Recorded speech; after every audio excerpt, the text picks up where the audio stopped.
I think doing something as the first person in your family or the first person in community can be daunting no matter what. And so first gen students, of course, may not have someone in their orbit who understands.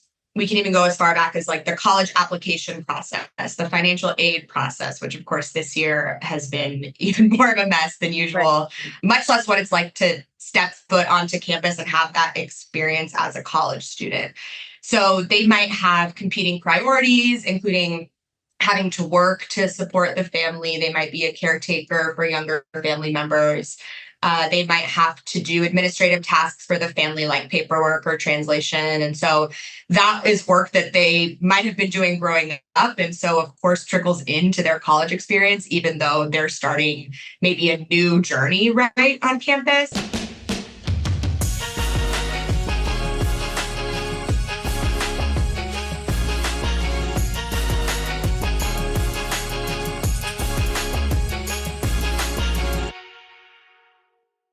Welcome, everyone. Thanks to you all for, carving out time on a Wednesday to join us. If you have joined a uConnect webinar before, you've definitely seen me and heard my spiel, but just in case you haven't, my name's Ashley Safransky. I lead marketing here at uConnect, and I'm super excited to partner up with my new friend from CareerSpring. We have Yasi with us. And she's going to dig into some of the best practices for career services teams who are looking to up their support for first generation students. So CareerSpring is one of our headline partners for our Curation Kit that's focused on supporting first gen low income students. And we'll talk more about that here in a minute. And I'm going to have Yasi introduce herself in just a second, but I want to make sure that everyone knows we are recording the session, and I will send it out to everyone, all registrants, whether you're here or not, tomorrow. So you can get that in your inbox tomorrow sometime. And then we will carve out the last 15 to 20 minutes or so for audience Q&A. So feel free to use the Q&A box to submit your questions throughout the discussion. The chat is active, so you're welcome to throw things in the chat as you'd like, and we'll try to monitor that. And I think those are my housekeeping notes. Yasi, I'm going to turn it over to you to tell us a bit about CareerSpring and to introduce yourself. Awesome. Thank you, Ashley, and hello, everyone. Thanks to uConnect for inviting me and CareerSpring to join today for this important conversation. My name is Yasi Mahallaty. I'm the Senior Manager of Strategic Initiatives at CareerSpring, and I come to this work as a first-gen graduate myself. My professional background includes a lot of to and through work, working with both first-gen high schoolers and first-gen college students. And right before CareerSpring, I actually worked in higher education in a program for first-gen low-income undergrads on campus. And we were constantly figuring out the best ways to support our students' career development and looking for resources that could benefit them. And that's what ultimately led me to this organization, CareerSpring. So a little bit about CareerSpring, just so you all can hear about us. We're a nonprofit founded in 2020 with a vision that every first-gen low-income student in the country will have access to and gain meaningful employment. So the easiest way that I like to categorize our work is into three buckets. So inform, advise, and place.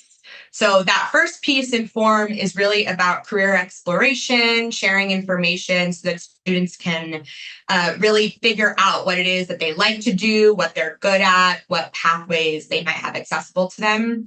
That second pillar of advise is about social capital. So we have an advisor forum with professionals all across the country that have volunteered to meet with students one-on-one to provide career advice, but also as a way for students to grow that professional network really quickly. They might not have access to a lot of professionals in their personal lives. And so this was built as a way for students to meet people in different industries that might be of interest to them.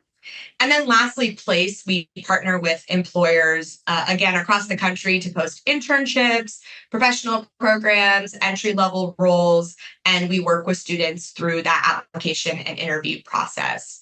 All of our resources, I always forget to say this, but all of our resources are free and available to online for any first-gen low-income student. And those resources are also free for our education partners. So if anyone on this call is looking to add another tool in their toolkit for their first-gen population on campus, we'd love to hear from you, and we'll share how to connect at some point during this call. But thanks for having me, and I'm excited for the conversation. Yeah, awesome. We are so, excited to get to partner with CareerSpring. There's a ton of really great resources that they're making available to students, and just appreciate their partnership.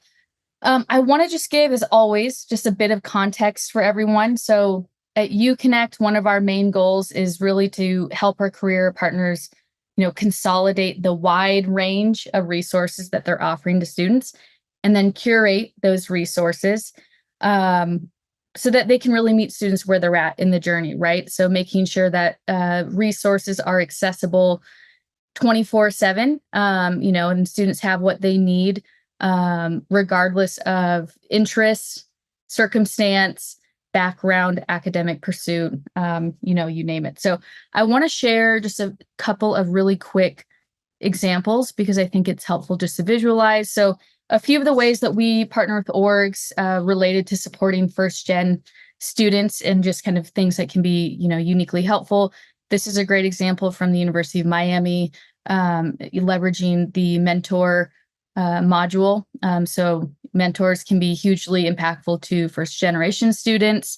Videos, really similarly, Dartmouth leveraging the Kin and Career Plus video module. Lots of career advice, industry experience and whatnot. Experiences. So we partner with Forage also. So UNLV is doing a great job of really leveraging our experiences module to make these short-term non-internship, right? So short-term experiences available to first-gen students.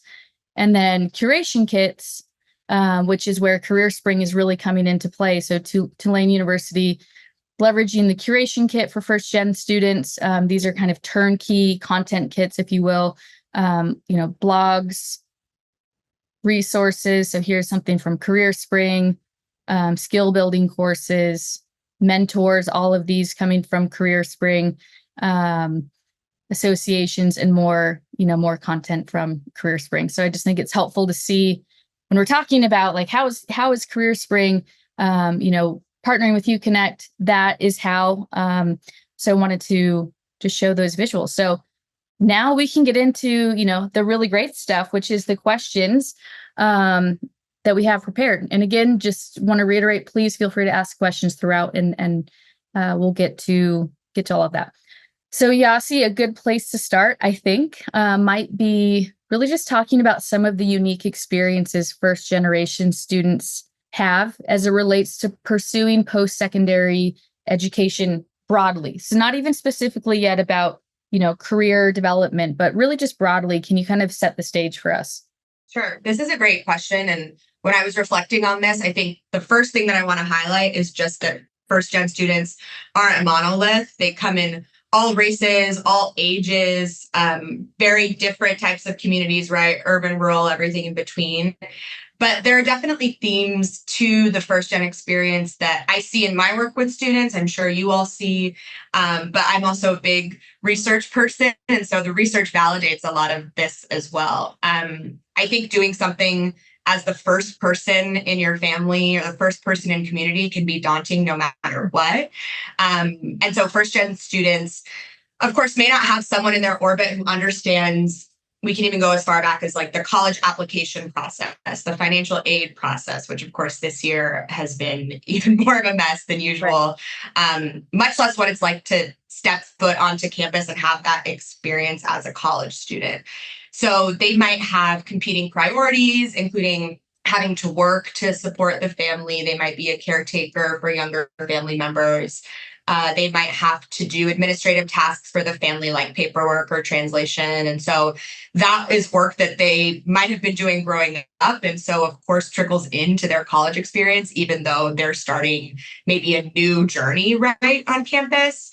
And then there can be a lot of isolation and real difficulty that comes when you step foot onto campus, because it might be the first time that students are challenged academically. I saw that a lot with my students. They did everything right in high school, right? They got the scholarship, they got the acceptance letter to college, and then they get to campus and they feel like, oh, I'm not at the top of the class anymore, right? My peers may have had access to tutors, AP and IB classes that I didn't have access to. And so I think that is an experience that many first-gen students have.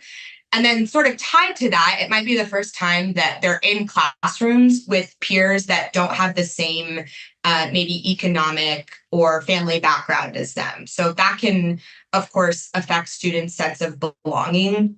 They can experience imposter phenomenon.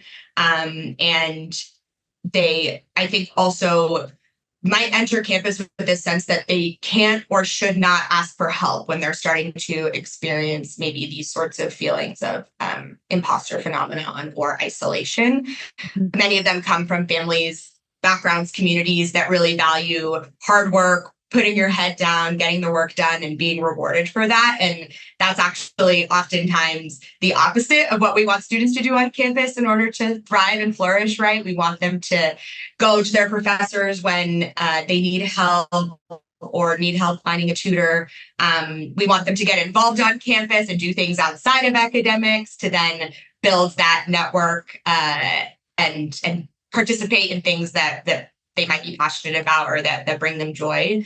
And then lastly, of course, tying it to career centers, they might not know of the value of stepping foot into those resource centers.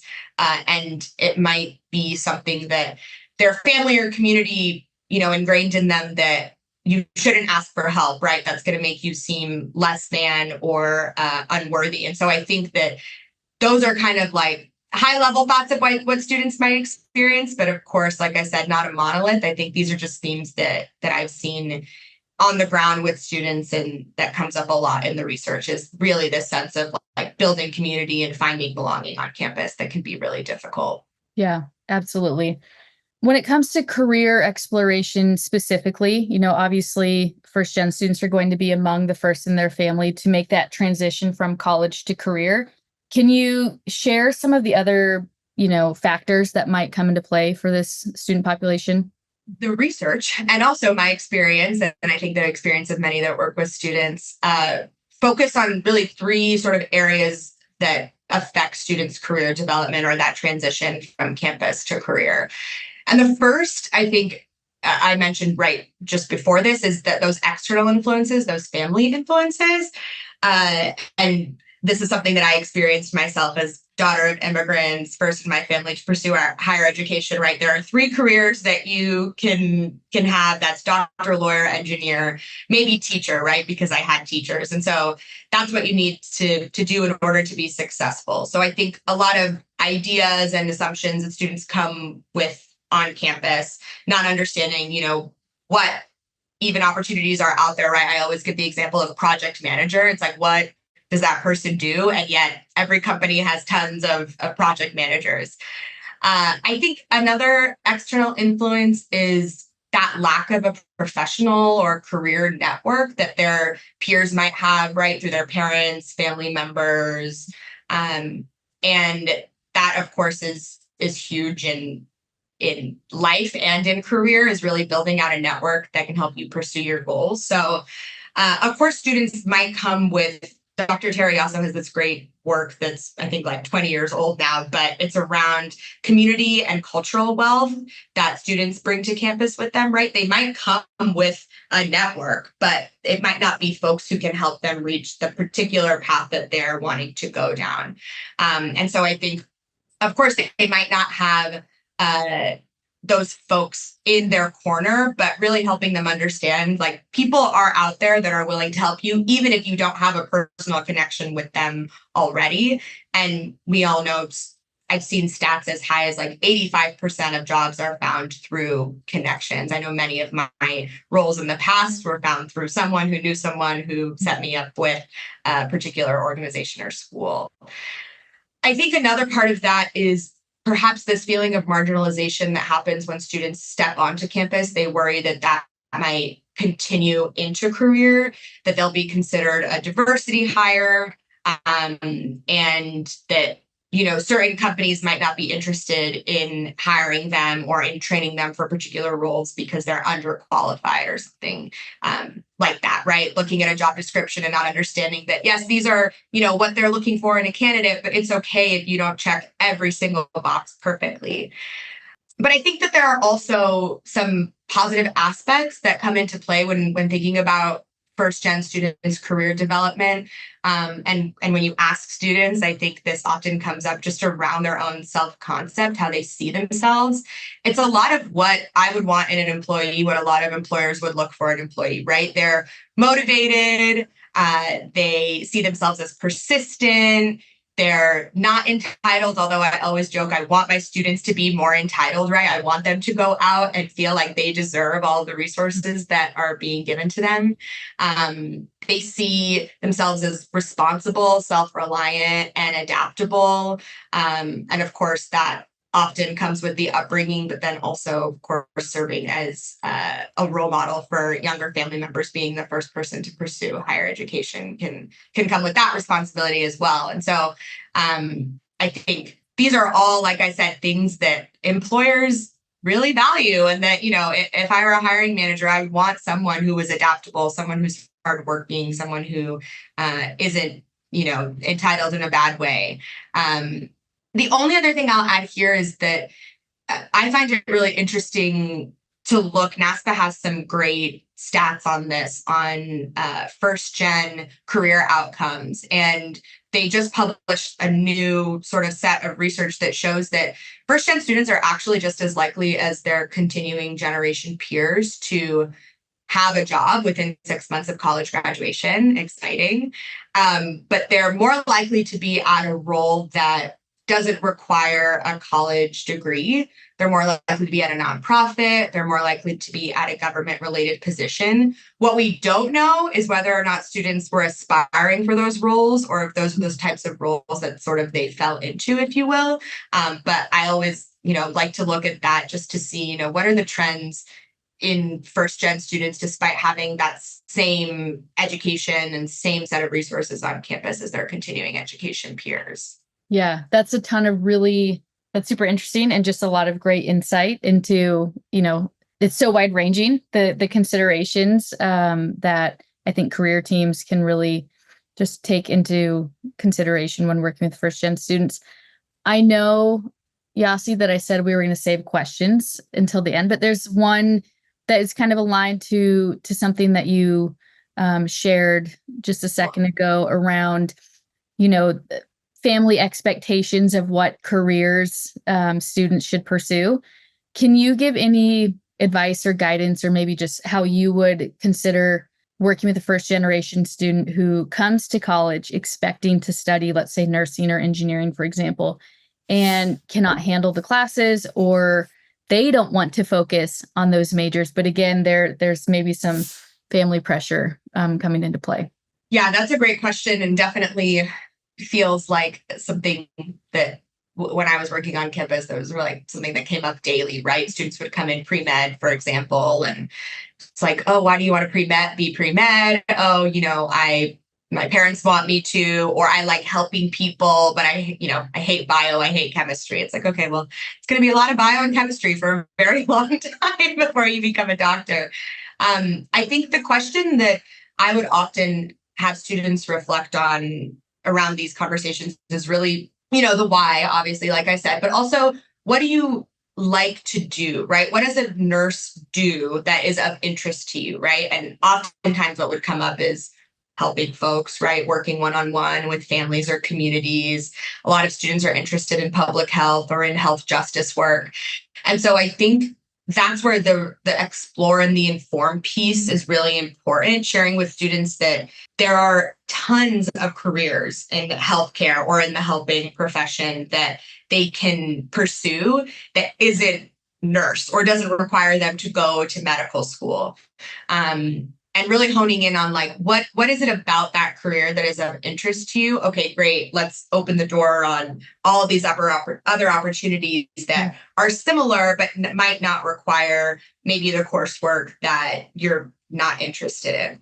I think another part of it too is, I always think of the student that came in pre-med, had a really difficult time in the science classes, decided to drop pre-med, drop bio, and pursue psychology instead. She was still interested in, those helping professions.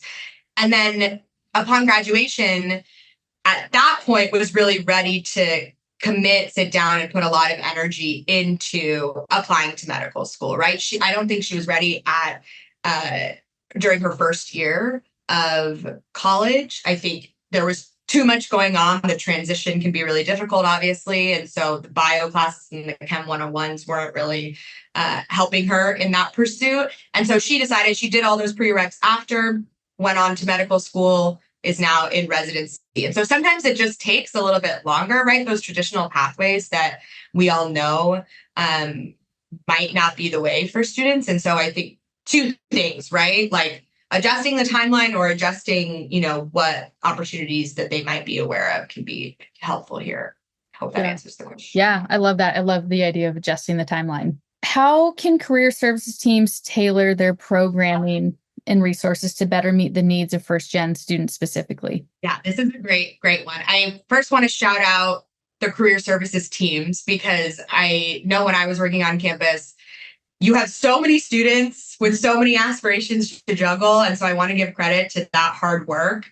And so I think first is understanding, again, that belonging piece is just a huge contributing factor to students' engagement. And so a lot of that comes with building relationships. And of course, many career services teams are understaffed. Many different departments on campuses are understaffed. And so I think really leveraging campus partners can be huge here, because I think the folks that work with students on the ground, maybe in those first gen offices and that scholarship office, the folks that students already trust can be career service teams' best allies in getting students to show up and take advantage of resources. So if you have someone that or are aware of on campus that knows students and could be willing to partner with you on programming, I think that could be really beneficial. That's something that we started doing on campus pre-pandemic, and I think it's coming back now, is partnering to do like career exploration workshop, partnering to do resume review. And then another piece that these folks could be helpful with or not is finding first gen alumni, right? Those staff might know alumni, or your campus service or your career service teams might know alumni. And those are often the best source of advice for students, right? Even recent graduates that students knew maybe when they were underclassmen that have now graduated could be a huge draw for students to come learn more about career center programming, reconnect with their older peers, and again, invite them to the space that they understand that this is a place where they can get help and support in their career journey. Oftentimes students, find that one person on campus that's like their go-to for everything. And I was just telling Ashley before we got on the call that, in my training, I was not trained as a career services professional. And so students would ask, can you look over my resume? And I was like, well, I can do a spell check, but that's not really my area of expertise. Let's do a warm handoff to someone over in career services that I know will take good care of you. So I think partnering and really leveraging those alumni can be huge, helpful resources in getting students to utilize career services. I know it's just something that we've talked a lot about. Anyone who's kind of followed the career everywhere movement or philosophy is just making sure that other people on campus are equipped to know what you do, which is oftentimes half the battle, is just what does the career office do, and that they're also equipped to have those career conversations, especially when students feel like they have their person that they're just going to go to over and over. I know you touched on this, but I just want to, ask this question kind of in a different way. How can career teams think about, collaboration with other cross-campus stakeholders like academic advisors or student support services? I know many institutions have offices or team, like individuals responsible for first gen initiatives. But any guidance or thoughts around creating those partnerships to provide that holistic support for first gen students? Yeah, I think the first thing that comes to mind for me is really talking to students, and maybe that the partners are talking to students, or these career services teams are talking to their first gen students to determine like what are you hearing about from maybe peers or from communities or from professors that you feel like you'd like to know more about. Of course, they don't know what they don't know. We all don't know what we don't know, but oftentimes students do have sort of a list of things that they would love for campus to offer. And sometimes campuses do offer that, but the students aren't aware of it because their inbox is, 100 emails long. And so they're unable to take advantage of all the resources because they aren't reading their email or they don't even know what's happening on campus. It's a totally different issue. But I think partnering with the students themselves to determine what it is that they're looking for, and even including them in that planning process, can be huge, right? I know on my campus where I was, we had a student board of upper class students who wanted to help with programming, wanted to help underclass students get more involved, get them, adjusted to campus. And so I think working with those students can be huge in building out programming. And of course, they're your best marketing strategy, right? That word of mouth and letting students know, I'll be there. We're going to have food, come through. That can be huge. And then I think to your point about the different resource offices, right? There might be a first gen office, but maybe the academic advisors are the folks that you want to partner with, student support. I think athletic teams, oftentimes, and this was true on many campuses that I visited, the folks who are athletes are really siloed to their team. And their practice schedule, of course, can be wild. Their game schedule can be wild. And so finding a time where you can go to them and meet with them is important. And then just, I think another note on space, I think oftentimes our career services team struggle to get students in the door into their career office. And so going to where students are, it sounds trite, but we saw a huge bump in that when we went to where students were hanging out, where they were finding community was really helpful in programming. This was a question that came through the Q&A, which I think is really relevant right now.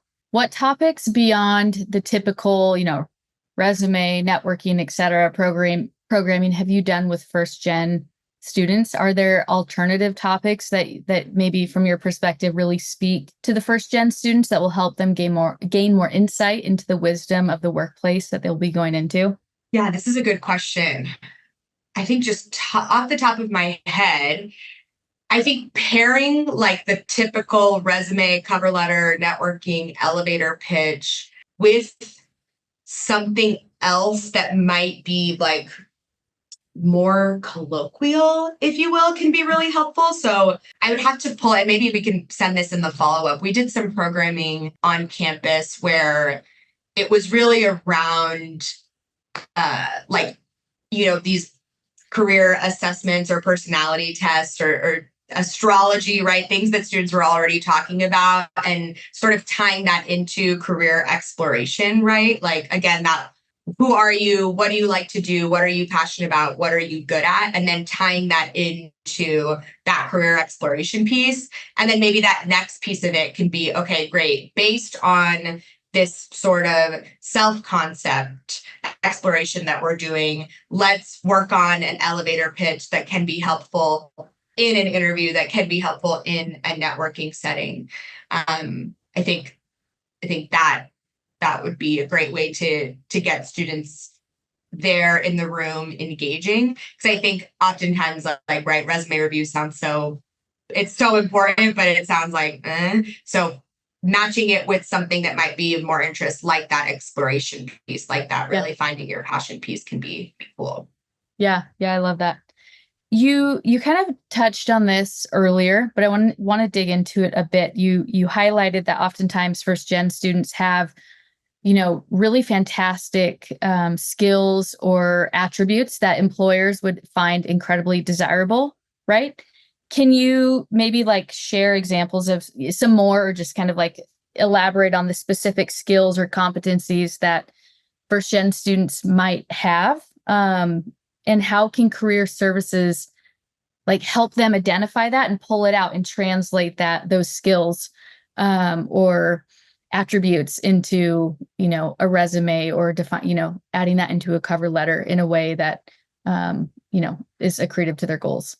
Yeah, I think for this, what I often found was that students didn't consider a lot of their work, paid or not, on campus as something relevant to a resume. So we had students who were, once they got involved on campus, which was great and which we encouraged, they didn't consider like those leadership positions relevant to the positions to which they were applying. So I often talk about my experience in student government as something that I sort of fell into on campus and ended up being a huge part of my experience, and also ended up really preparing me for the workforce in a way that I wouldn't have known in the moment, but now understand, 10 plus years out of undergrad, right? And so really talking to students about like the day-to-day tasks or the day-to-day engagement strategy that they're doing in the classroom,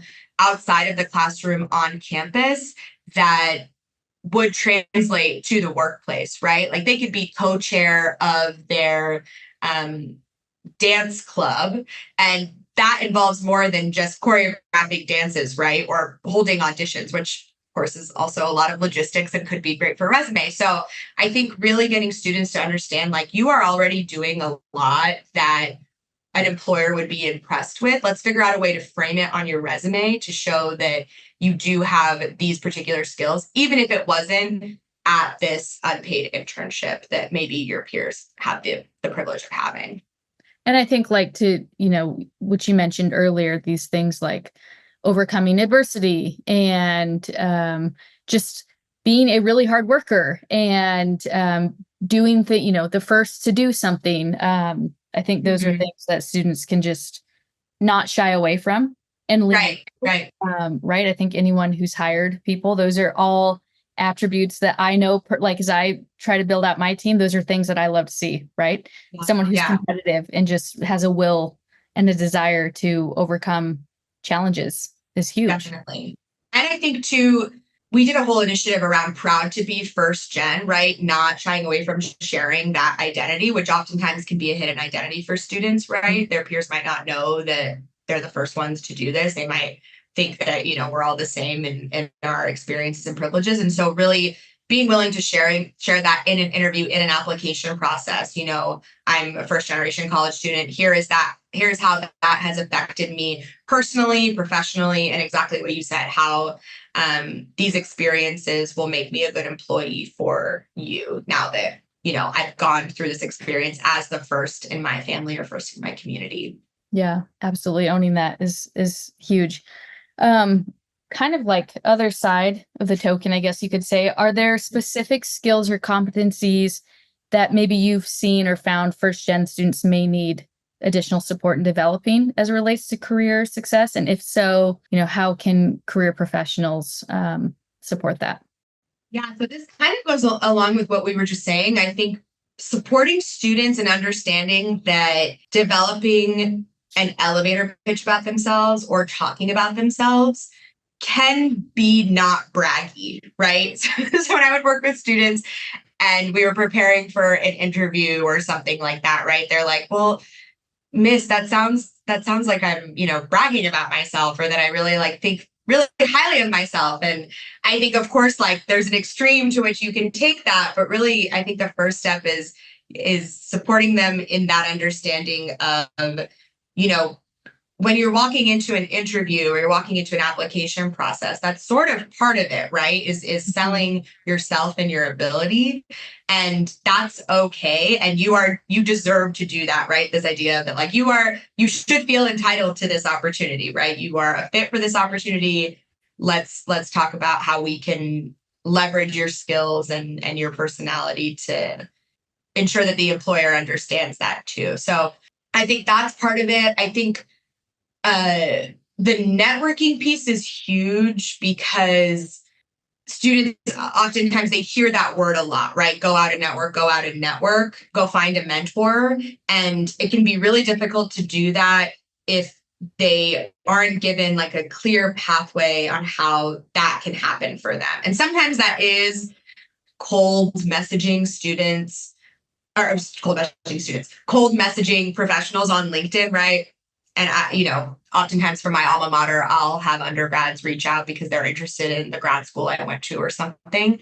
And so I think getting students to understand the possibilities that are out there when they're willing to put themselves out there and network. And sometimes that involves putting programming together so that they're able to meet professionals who have already said, I'm willing to meet with students. So kind of creating that environment for them as opposed to sending them off to LinkedIn to find someone.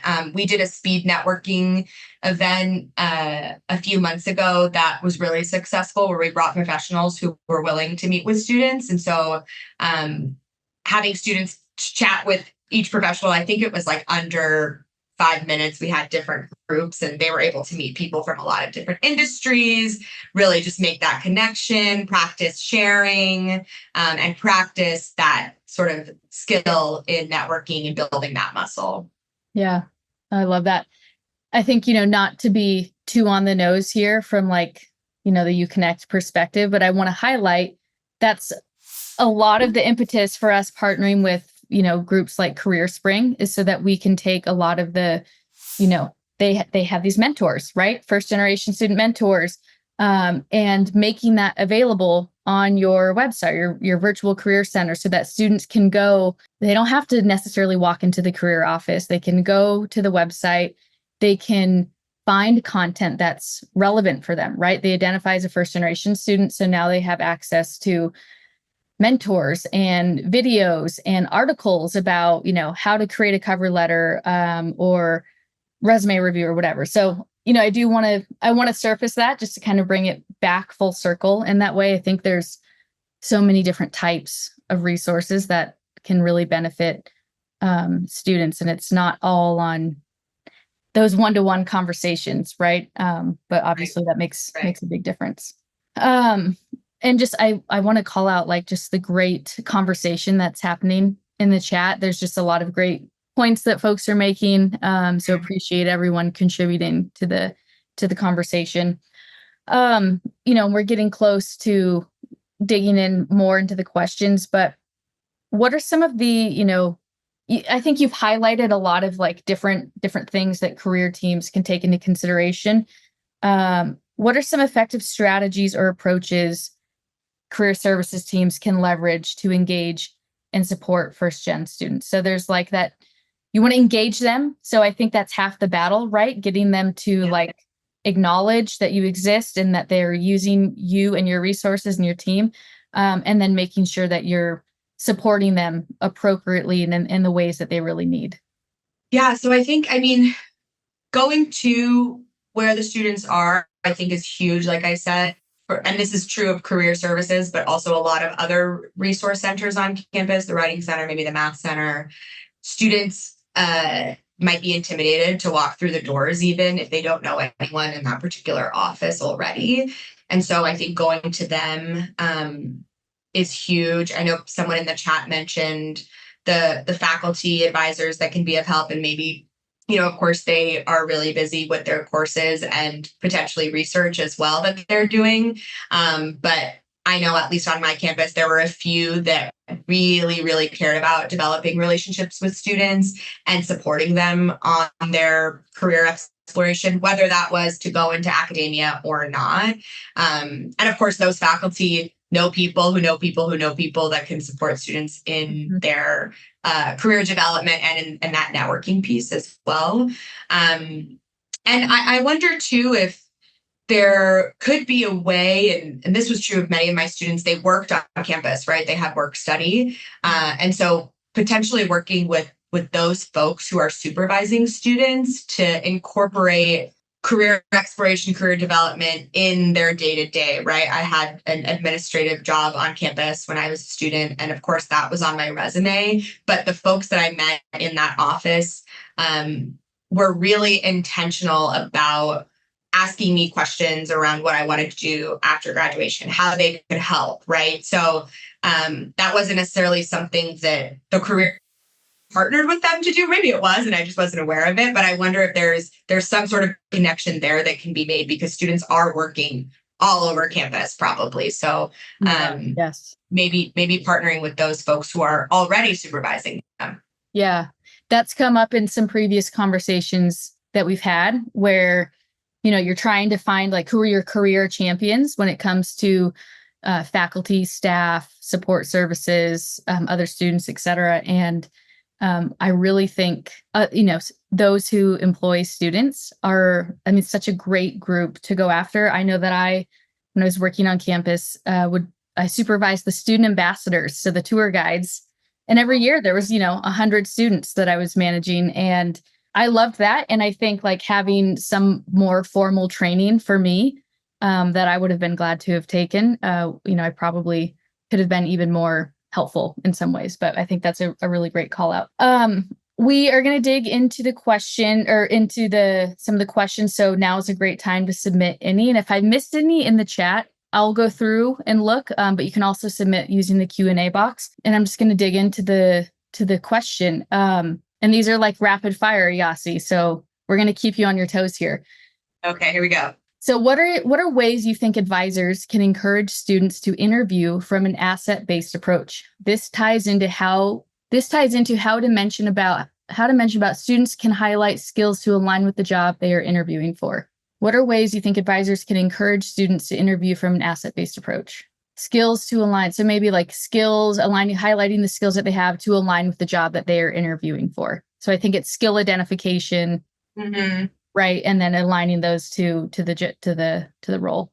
So I think, and I hope I'm answering this question properly, but I think that, of course, there's the traditional sort of like diving into the job description and having the student really figure out examples, right, for each maybe piece of the JD that the company has put out there. And I think so much of that is actually encouraging the student to practice sharing their assets, to practice telling stories that relate to part of the job description, right? Again, not to be braggy, of course, but to really just share why they might be a good fit for the job. And oftentimes it's not fun, right? I get pushback from students sometimes around practicing and sort of, being maybe a bit too embarrassed or shy or uncomfortable, awkward in that endeavor. But practicing that skill, it's sort of a fake it till you make it type of thing, potentially for students to really practice what it's like to talk about yourself and to share stories about yourself that align with the job description or otherwise. In an elevator pitch context as well. So I think that can be beneficial. I love this next question. What are some of the biggest ways in which well-intentioned career services staff drop the ball for their first-gen students?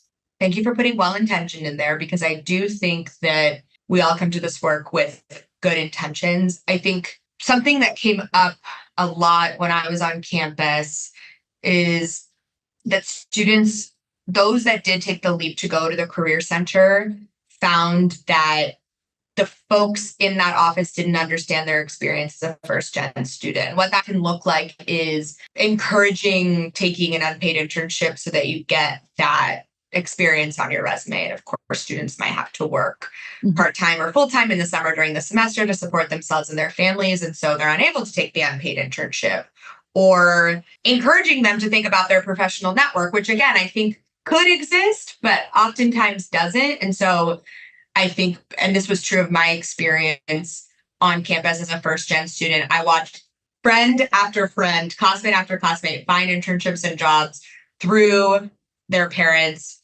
through the country club, through even their high schools, right? That were really well resourced. And I often found that I maybe had some folks in that realm, but wasn't as comfortable reaching out for help, asking if they know of any internships. Are you willing to hire me? So I think really just understanding the student experience is huge. And I think that comes with potentially professional development, potentially other educational opportunities out there where you can really hear from students and graduates about their experience to really feel what it's like to be first gen on a campus of higher education. You mentioned the concerns of first gen students might have with being maybe a diversity hire.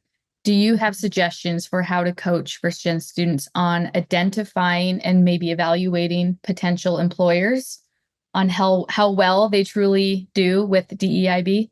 Yeah, so there are actually a lot of tools out there that I'm just starting to explore around employers that have built out the DEIB initiatives in their company, even in the last like 5-10 years. Many companies have been doing it for longer than that, but I think it's really become a more pressing issue for companies as of late. And so, again, happy to share this after, but there's even like a toolkit, or it's sort of like an assessment where you can go in and filter by industry or filter by location and find the grades that different companies have gotten based on their DEIB work initiatives and resources. So there is stuff out there that you can use and that students can use to identify companies that might be most aligned with either their personal identity or sort of the type of place that they're trying to work post-grad. I love this question too. What was your, you mentioned that, you were first generation students. What was your biggest challenge as a first generation college student, and how did you overcome it? Wow, great question. I think, and there were many, there were many challenges. I think the sort of overarching one that I reflect on a lot now in hindsight is that I desperately wanted to fit in, and I didn't want my peers, faculty, staff that were supporting me either on my on-campus role, in my on-campus role, or in my, student government or extracurriculars. I really wanted to conceal that I was different than my peers, that I, was working full-time in addition to being a student full-time and having, different leadership positions on campus. I sort of wanted to do it all, and I wanted to do it on my own.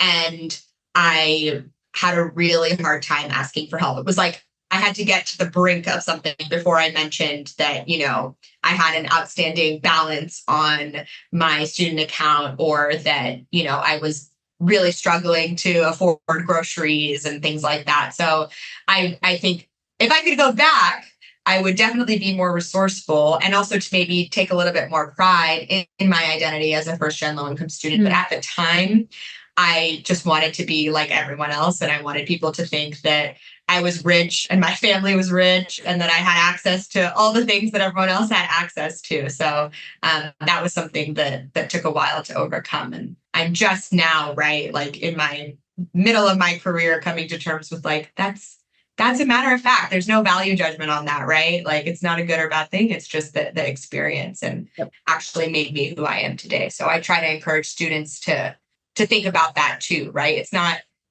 there's no good or bad. It's just the circumstances, and you can actually capitalize on that to be successful. Thank you for sharing that. I think there's some comments about how relatable that answer is. Yasi, there's a question. So I showed I showed that Curation Kit, and there's a lot of CareerSpring content on there. Can you share a little bit, if you're familiar? I understand that you may not be involved in every aspect of the CareerSpring org, but with the mentors specifically, can you share a little bit like how they're sourced and how often, how much time is allocated to meeting with students? How did you meet them or source them? Or can you kind of dig into that a little bit?